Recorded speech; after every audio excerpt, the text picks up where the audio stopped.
ও আমার কলিজার টুকরা ভাইয়েরা, মাথাটাকে নিচু করে জীবনের সব গুনার ফিরিস্তিগুলো একটা একটা করে স্বীকার করে আল্লাহরে বলেন, আল্লাহ আমি পাপী। আল্লাহ আমার চেয়ে বড় পাপী এই দুনিয়াতে কেউ নাই। আকাশের নিচে জমিনের উপরে আমার চেয়ে বড় পাপী কেউ নাই। একটা একটা করে আল্লাহ স্বীকার করি আমি পাপী, সব পাপের স্বীকৃতি দিলাম।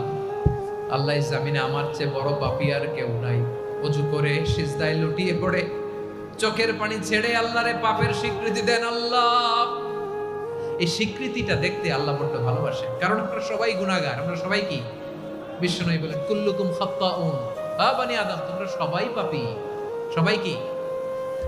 সবাই পাপী। আমরা সবাই পাপী। আপন পাপের বাটখারা দিয়ে অন্যের পাপ মাপি। আমরা যে পাপী এটা ভাবতে মনে চায় না কারো, খালি অন্যের পাপ দেখি আমরা, এটা ভুল।